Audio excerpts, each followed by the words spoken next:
இப்ப தேமுதிக வந்ததுனால திமுக தலைமை வந்து ரொம்ப சந்தோஷப்பட்டிருப்பாங்க.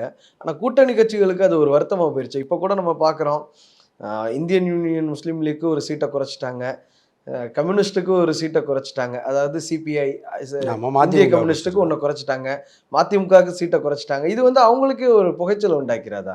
இல்ல புகைச்சல் இல்ல. ஆனா அவங்க வந்து அது என்னால உறுதியா சொல்ல முடியும். கம்யூனிஸ்ட் வந்து போமாட்டாங்க. விசிக வந்து அதிமுக கூட்டணிக்கு போமாட்டாங்கங்கிறது என்னால உறுதியா சொல்ல முடியும்.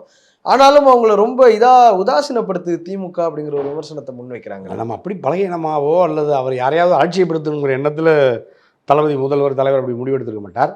முழுக்க முழுக்க அதாவது பாரதிய ஜனதா கட்சி இந்த மண்ணில் கால் ஊன்றி விடக்கூடாது.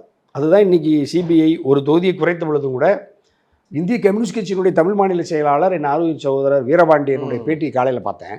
மிகச்சிறந்த கருத்துக்களை பதிவு செஞ்சிருக்கார். அப்போ பாஜகவின் கால் தமிழ்நாட்டில் ஊடுருவிவிடக்கூடாது என்பதற்காக நாட்டு நலன் கருதி, மக்கள் நலன் கருதி, திராவிட முன்னேற்ற கழகத்தின் தலைவரின் கோரிக்கையை ஏற்றுக்கொண்டு இன்னும் கூடுதலான கட்சிகள் நம்ம அணிக்கு வந்து அணி வலிமை பெறுகிற சூழலில் தொகுதிகளை நம்ம பகிர்ந்து கொள்வது என்ற அளவில் தான் நாங்கள் அப்படி அதை ஒத்துக்கிட்டோம்னு சொன்னார். வெகுவாக இன்றைக்கி எல்லாரும் அதை பாராட்டுறாங்க, வரவேற்கிறாங்க.